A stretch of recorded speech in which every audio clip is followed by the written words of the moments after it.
Bismillahirrahmanirrahim. Assalamualaikum anak-anak. Apa khabar? Ustazah doakan semoga anak-anak sihat dan ceria.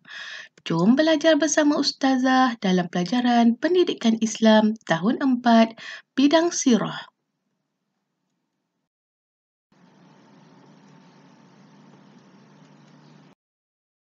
Sebelum itu, marilah sama-sama kita mulakan dengan bacaan doa. Bismillahirrahmanirrahim. Allahumma aftah alaina hikmataka wanshur alaina min khazaini rahmatika ya arhamar rahimin. Ya Allah, bukakanlah ke atas kami hikmahmu dan limpahkanlah ke atas kami khazanahmu. Wahai Allah yang maha pemurah lagi maha penyayang. Amin.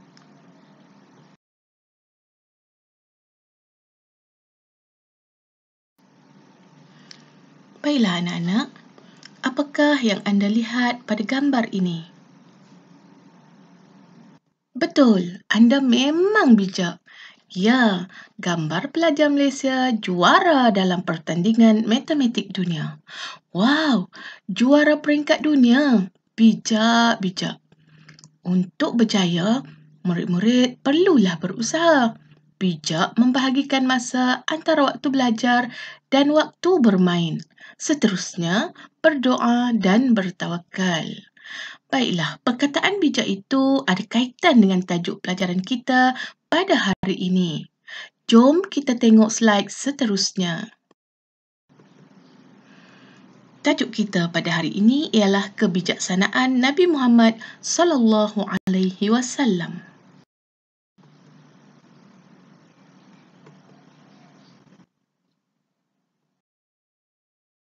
Baiklah anak-anak, apakah maksud fatonah? Ya, fatonah bermaksud bijaksana, berakal budi dan pandai.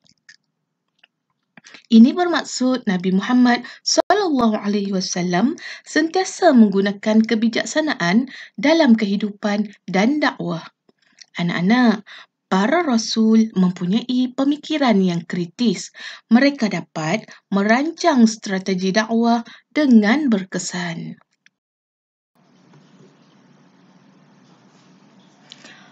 Mari kita menelusuri keunggulan sifat fatonah Nabi Muhammad SAW melalui kisah kehidupan baginda. Kisah yang pertama, peristiwa perletakan batu Hajarul Aswad. Anak-anak pernah dengar tak batu Hajarul Aswad? Ya, batu Hajarul Aswad ialah batu yang terletak di salah satu penjuru Kaabah. Nabi Muhammad mencadangkan agar setiap pembesar kabilah memegang bucu kain untuk meletakkan Hajarul Aswad di tempat asalnya. Tindakan Nabi Muhammad ini dapat meleraikan pertelingkahan dalam kalangan kabilah Arab. Kisah yang kedua, strategi berhijrah Nabi Muhammad SAW. Nabi Muhammad SAW tidak menggunakan jalan biasa yang digunakan oleh masyarakat Arab untuk berhijrah ke Madinah. Tetapi, baginda menggunakan jalan lain dengan bantuan Abdullah bin Uraiqid, seorang yang bukan beragama Islam. Tujuannya supaya tidak diketahui oleh musuh. Kisah yang ketiga, mempersaudarakan kaum Aus dan Khazraj, iaitu kaum Ansar. Setelah Nabi Muhammad SAW berhijrah ke Madinah, baginda mempersaudarakan kaum Muhajirin dan Ansar.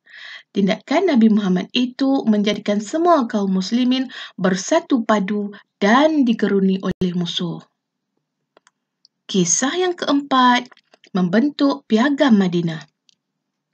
Nabi Muhammad SAW sampai di Madinah dan Nabi mewujudkan Piagam Madinah yang mengandungi prinsip penting hubungan penduduk Madinah. Dan kisah yang kelima, usahawan yang berjaya, usahawan yang unggul. Rasulullah SAW merupakan usahawan yang berjaya. Baginda diamanahkan menguruskan perniagaan milik Sayyidatina Khadijah yang merupakan isteri baginda. Dengan kebijaksanaan dan kejujuran dalam perniagaan, baginda memperoleh keuntungan yang lebih berbanding usahawan yang lain. Oleh itu, anak-anak, dalam kehidupan kita perlu bijak dalam membuat keputusan. Sekarang marilah sama-sama kita meneladani sifat Fatimah Nabi Muhammad sallallahu alaihi wasallam. Nabi Muhammad menggunakan kebijaksanaan baginda untuk meleraikan persengketaan dan menamatkan permusuhan. Nabi Muhammad SAW berdikari dan jujur dalam setiap pekerjaan yang dilakukan. Nabi Muhammad SAW mengukuhkan kesatuan kaum muslimin dan menjadikan mereka bersaudara. Nabi Muhammad SAW menetapkan peraturan agar hidup sentiasa harmoni dan teratur. Dan yang terakhir, kebijaksanaan Nabi Muhammad SAW mengamalkan nilai murni dalam setiap urusan merupakan rahsia kejayaan Nabi sebagai usahawan. Sebagai rumusan daripada sifat Fatimah Nabi Muhammad SAW, kita hendaklah berusaha mendamaikan persengketaan. Kita hendaklah merancang sesuatu dengan teliti sebelum melakukan pekerjaan dan tugasan. Kita hendaklah utamakan perpaduan dan kesepakatan. Kita hendaklah berusaha mematuhi peraturan yang telah dirangka. Kita hendaklah berusaha gigih dan tekun untuk berjaya. Sebagai kesimpulan, gunakanlah sifat Fatimah yang ada pada diri kita untuk tujuan kebaikan seperti membantu kawan yang memerlukan. Jadikan Nabi Muhammad SAW sebagai teladan hidup agar mencapai kejayaan hidup yang diberkati.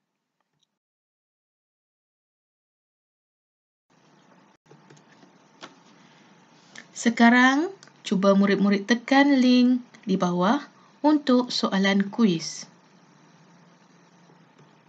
Kemudian, murid-murid diminta menyenaraikan keunggulan sifat Fatimah Nabi Muhammad SAW melalui peta buih. Sebelum berakhir pelajaran kita pada hari ini, terimalah pantun daripada Ustazah.